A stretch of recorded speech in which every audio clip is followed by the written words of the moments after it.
2015 की बात कर रहे हैं। 2015 में 2015 में पुलिस से गलती हुई, बिना आदेश के पुलिस ने वो किया था, और उस समय तत्कालीन मुख्यमंत्री जी ने फोन किया कि आप लोग की हिम्मत कैसे हुई उनको छूने की, डांटा उनको, माफी मांगी। उसके बाद आज क्या हो रहा है? आज वो धरने पे बैठे हैं, किस तरह से उनका अपमान किया जा रहा है। किसने माफी मांगी? कौन अधिकारी उनसे माफी मांगने गया? अधिकारी उनके सामने वो साफ कह रहे हैं कि वर्दी वालों ने नहीं, जो उनसे बड़े अधिकारी होते हैं वो हमारे शिष्यों को पीट रहे थे। तो माफी क्या मांगेंगे जब वहां पे बड़े अधिकारी खुद ही सामने खड़े थे? वो खुद कह रहे हैं कि मैंने देखा, डीएम साहिबा खड़ी हुई थी, उन्होंने अपनी आंखों से देखा, बता रहे हैं। तो सवाल उठता है, जब इतने ऊंचे अधिकारी वहां खड़े होंगे और उनका अपमान होगा, तो अधिकारी ने अपमान होने कैसे दिया? सरकार ने इस पे क्यों नहीं? भदौरिया जी, मैं महेश जी के पास जाऊंगा। आपने एक पॉइंट का तो जवाब दे दिया, और वो हमने रिपोर्ट में भी जिक्र किया कि तब लाठियां चली थी, तो बाद में अखिलेश यादव ने माफी भी मांगी थी। ये आपकी बात बिल्कुल दुरुस्त है, मैं उस बात से सहमत हूं, और ये ठीक भी है। गलती हुई तो माफी मांग लेने में कोई बुराई नहीं है। लेकिन जो अयोध्या में गोलियां चली, राम मंदिर से बुलावा नहीं आ पा रहा है, क्या तब सनातन की चिंता नहीं? जो आज आप सनातन की चिंता कर रहे हैं, फिर तो दिखावा लगेगा ये। उसका भी जवाब ले लो।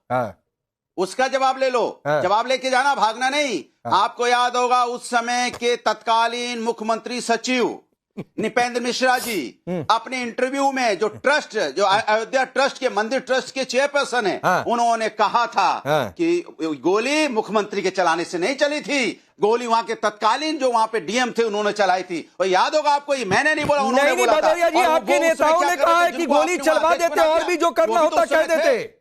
आपकी पार्टी के प्रवक्ता, मैं नाम नहीं लूंगा अभी यहां पर क्योंकि आप बैठे हुए हैं, इस डिबेट में मेरे साथ कह चुके हैं कि 3-4 बार गोलियां चलवा देते, देखी बार क्या चली। तो ये कह दीजिए, ये आप नेता की तरह जवाब दे दूं? हाँ, सुनिए, जवाब ले लीजिए। अरे जवाब ले लीजिए। तो आपने नृपेंद्र मिश्रा जी को तो आपने ट्रस्ट का चेयरमैन बना दिया। क्यों बना दिया भाई? जब आपको लगता है ये पाप। अच्छा, मतलब वहां गोलियां चल जाए तो सचिव का फैसला है, अपने सुविधा नहीं, वहां गोलियां चल जाए तो सचिव का फैसला है, सरकार की कोई क्रेडिबिलिटी नहीं है। तब अनुराग भदौरिया, एक आपको एडवाइस देता हूं, और ये एडवाइस देकर मैं महेश जी के पास जाता हूं कि सर, जो भी सरकार से गलतियां हो ना, तो सरकार को मोदी योगी को मत कोसा करिए, फिर कोसा करिए अधिकारियों का नाम लेकर कि इस अधिकारी ने गलती कर दी, इस अधिकारी ने गलती कर दी, ये अधिकारी क्रिमिनल हो गया, ये तमाम बातें क्या करिए। तब मोदी योगी का नाम लेकर मत कोसा करिए। सामने 2-3 दिन से अरे सुनिए, हल्ला मत बचाइए। सवाल यह है कि उत्तर प्रदेश का मुखिया कौन है? सवाल तो मुखिया। अच्छा, अब मुखिया का है। सवाल तो गोली चली तो मुखिया का सवाल नहीं था, तो सवाल पूछने का अधिकार लोग। नहीं, ठीक है।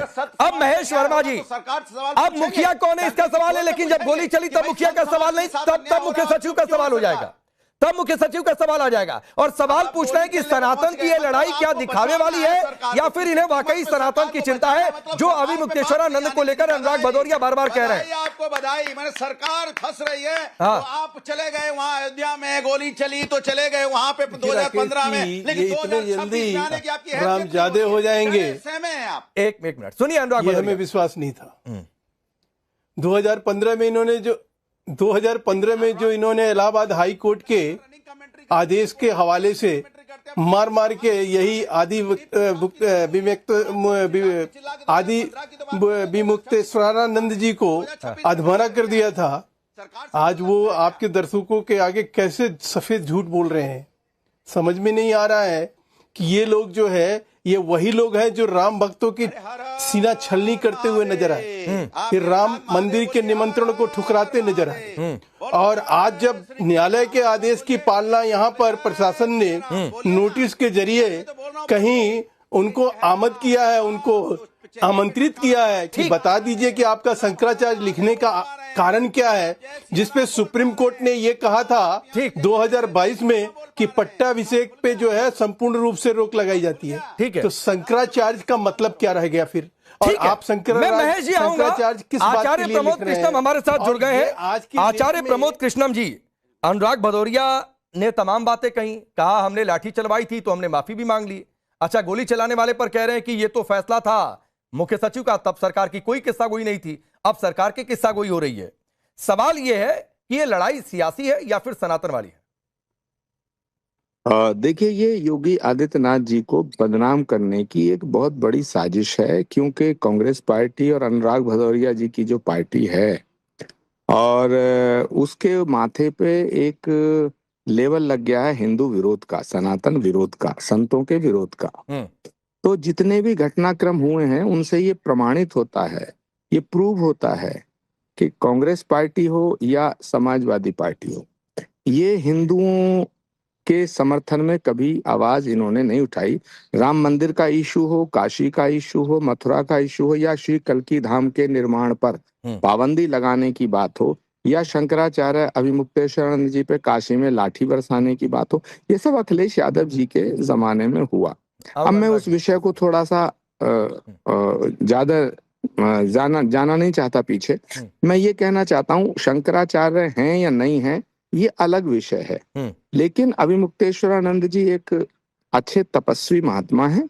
उनके साथ जो व्यवहार हुआ वो पुलिस प्रशासन को नहीं करना चाहिए था, परंतु जिस तरह का पॉलिटिकलाइजेशन हो रहा है, इसको पॉलिटिसाइज किया जा रहा है, इसकी क्रोनोलॉजी समझने की कोशिश करें।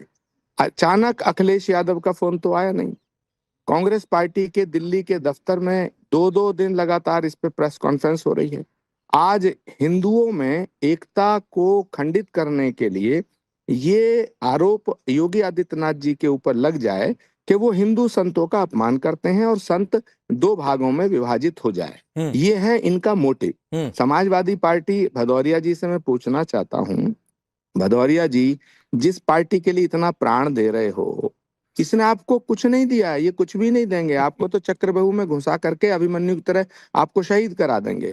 आप सत्य को स्वीकार है, आप एक हिंदू सनातनी घर में पैदा हुए हैं, तो क्या समाजवादी पार्टी का मोटिव ये है कि सनातन का साथ दिया जाए, संतों का सम्मान है, या संतों के इस पूरे घटनाक्रम पे सियासत करना उनका मोटिव है? मुझे लगता है कि योगी आदित्यनाथ जी को बदनाम करने का एक बहुत बड़ा षड्यंत्र है। भदौरिया जी जवाब दीजिए, सीधे जवाब दीजिए। स्क्रीन पर आचार्य प्रमोद कृष्णम जी हैं, उनके सवाल का जवाब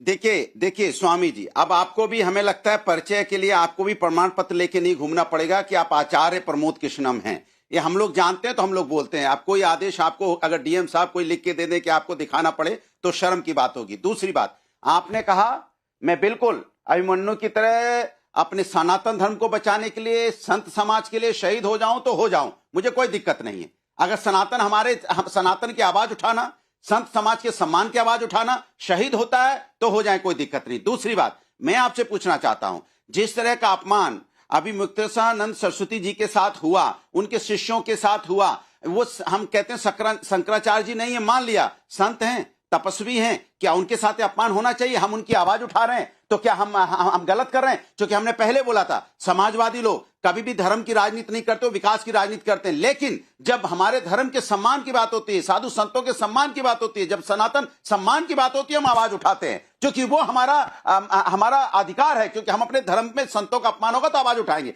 लेकिन जब हम वोट मांगने जाते हैं, राजनीतिक जब बात होती है, तब हम विकास के नाम पे भदौरिया जी प्रमोद कृष्णम जी एक सवाल है, कल्की धाम बनने से आप लोगों ने रोका, आचार्य प्रमोद कृष्णम जी ने बार बार इस बात को लेकर कही है। आप कह रहे हैं कि राम मंदिर सनातन की लड़ाई, ये आप अलग अलग मौकों पर आप लोग साबित करते हैं। आपकी पार्टी के एक सांसद कह रहे हैं कि बेटा अपने बाप का बेटा है कि नहीं, अब वो डीएनए से चेक किया जाए। कहां से आप लोग क्या क्या तर्क घुसा रहे हैं, कह रहे हैं हम सियासत नहीं कर रहे हैं। कहां सियासत कर रहे हैं? अनुराग भदौरिया जी से एक बात पूछना चाहता हूं। मान लीजिए इसको, अच्छा अनुराग जी मेरी बात सुन लीजिएगा। पे अन्याय होगा, हम आवाज उठाएंगे, तो आप इसको अगर राजनीति मानते हैं तो राजनीति मानिए। हम लोग अनुराग जी जो धर्म, अनुराग एक और सवाल आ रहा है, अनुराग जी एक और सवाल आ रहा है प्रमोद कृष्णम का, एक साथ जवाब दे लीजिएगा। अनुराग जवाब दे लीजिएगा, एक और सवाल सुन लीजिए। अनुराग जी इतना गुस्से में मत आइए। मैं पहले तो आपको साधुवाद करना चाहता हूं कि संतों के अपमान पर आप थोड़ा सा, आपके दिल को भी ठेस लगी, बड़ी अच्छी बात है। और हिंदू हो, जन्म से हिंदू हो, कर्म से भी हिंदू हो, आपको लगना चाहिए, संतों का अपमान नहीं होना चाहिए। लेकिन ऐसी ठेस 22 और 23 सितंबर की रात 2015 को काशी में, मैं बता रहा हूं, पूरी दुनिया सुने, 22 और 23 सितंबर की रात, आधी रात के बाद इन्हीं अभिमुक्तेश्वरानंद जी के ऊपर लाठियां बरसाई गई काशी में। क्या अखिलेश यादव जी ने फोन करके पूछा कि कौन सी चोट कितनी करा रही है? गिरा के मारा गया। अनुराग जी, अगर आप उस समय आवाज उठाते तो मुझे आज ये लगता कि आप वाकई सनातन के लिए आवाज उठा रहे हैं, मगर मुझे ऐसा लगता है कि ये जो हिंदू विरोधी ठप्पा लग चुका है समाजवादी पार्टी के ऊपर, कांग्रेस के ऊपर, इसे धोने का प्रयास आप कर रहे हैं। एक बार भदौरिया जी जवाब दीजिए, और उसमें एक चीज और जो पहले और योगी आदित्यनाथ, ये जो क्रोनोलॉजी की बात की आचार्य प्रमोद कृष्णम ने कि अखिलेश यादव का फोन जाता है, अच्छा बाकायदा स्पीकर पर रखकर रिकॉर्ड भी किया जाता है, फिर उसके बाद दो बार प्रेस कॉन्फ्रेंस होती है, तो ये क्रोनोलॉजी यही कहती है जो आचार्य प्रमोद कृष्णम कह रहे हैं कि आप 27 के लिए दांव लगा रहे हैं अभिमुक्तेश्वरानंद पर। देखिए, उन्होंने अभिमुक्तेश्वरानंद सरस्वती जी की जब बात की तो मैंने बताया आपको कि 2015 में हमारे पुलिस प्रशासन से गलती हुई, इसके लिए पुलिस प्रशासन की डांट लगाई गई। उन्होंने खुद फोन करके, समाजवादी पार्टी के राष्ट्रीय अध्यक्ष तत्कालीन मुख्यमंत्री थे, उन्होंने फोन करके माफी मांगी संत समाज से कि हमारे पुलिस वालों से गलती हुई है, मैं माफी मांगता हूं, उन्होंने कहा था। दूसरी बात, मैं तो आचार्य जी आपसे कहूंगा, आप तो आचार्य हैं और हम जानते हैं कि भारतीय जनता पार्टी की बैटिंग करते हैं। भारतीय जनता पार्टी में इतना सेकुलर आचार्य, सेकुलर संत समाज का व्यक्ति है, आपका भी वहां कोई सम्मान नहीं मिलने वाला। बैटिंग कितनी भी कर लो इनडायरेक्ट, हम तो खुल के बैटिंग कर रहे हैं समाजवादी पार्टी की, आप तो इनडायरेक्ट बीजेपी की करते हैं, फिर भी बीजेपी आपको कुछ नहीं देने वाली, ये मान के चलिए, जबकि इतने सेकुलर संत आप हैं, जबकि सम्मान होना चाहिए। दूसरी बात, आपने कहा कि हम तो संत समाज की, हम राजनीति कर रहे हैं। देखिए, आपने देखा होगा समाजवादी लोग कभी धर्म के नाम पे राजनीति नहीं करते। हम धर्म के या प्रभु राम के आदर्श आचरण को अपनाते हैं, संतों के आदर्श आचरण को अपनाते हैं, और वो जो हमें ज्ञान देते हैं उस ज्ञान पे समाज की सेवा करते हैं। वो कहते हैं वंचितों की को न्याय मिलना चाहिए, तो वंचितों की बात करते हैं। वो कहते हैं जो पीड़ित है उनको न्याय दिलाओ, हम पीड़ितों की बात करते हैं। वो कहते हैं पीडीए पिछड़ा है, दलित है, अल्पसंख्यक है, पिछड़े आदि आबादी है, पिछड़े अगड़े हैं, जैसे हम हैं, अगड़े हैं लेकिन पिछड़े हैं, तो हमें भी न्याय, हमारी पार्टी मुझे क्रोनोलॉजी वाले पर नहीं बोले भदौरिया जी, बना के बैठा, क्रोनोलॉजी वाले पर नहीं बोले, ख्याल रखिएगी, मुझे पूरा विश्वास, क्रोनोलॉजी वाले पर नहीं बोले आप। क्रोनोलॉजी साफ है, क्रोनोलॉजी साफ है। समाज के अंदर में समाजवादी पार्टी के राष्ट्रीय अध्यक्ष किसी भी संत समाज पे कोई भी अन्याय होगा तो फोन पे बात करें, चाहे स्पीकर पे करें, स्पीकर ऑफ करके करें, बात करें में करने में कहां दिक्कत है। अच्छा, एक आचार्य प्रमोद कृष्णम का जवाब, फिर मैं बाकी मेहमानों की ओर रुख करूंगा। मुझे भदौरिया जी बताइए, राम मंदिर के निर्माण को रोकना, राम मंदिर के निर्माण के फैसले को लिंगर ऑन कराना, कल्की धाम के निर्माण पर पाबंदी लगाना, राम भक्तों पर गोली चलाना और राम के नाम से चिढ़ना, राम मंदिर के निमंत्रण को ठुकराना, ये कौन सा, इनमें से कौन सा ऐसा काम है जो सनातन का काम है? आपने काम सनातन की राजनीति करते हैं भदौरिया जी, भदौरिया जी। सिया राम, हर हर महादेव, जय श्री कृष्णा। आप बताइए, हमें तो प्रभु राम से प्यार है, हम तो प्रभु को आराधना में, आपके डिबेट में भी जय सिया राम, हर हर महादेव, जय श्री कृष्णा की आवाज भदौरिया जी, तो हमें कहां परहेज है भाई? हमें दिक्कत है तो भारतीय जनता पार्टी को है, वो उनके नाम पे राजनीति करना चाहती है, हम तो राजनीति नहीं करना चाहते। जो उनके आराध्य होते, संत होते, उनके लिए लड़ाई लड़ रहे हैं, उनके लिए मांग कर रहे हैं कि उनका सम्मान हो, अधिकारी उनसे माफी मांगे, यही तो चाहते हैं। सुनिए भदौरिया जी सुनिए आचार्य प्रमोद कृष्णम को सुनिए। अभी मैं आपसे बहस नहीं करना चाहता, लेकिन जय श्री राम बोलने पर आपको पार्टी से निकाला जा सकता है। For more of such videos do like, share and subscribe to ET Now Swadesh।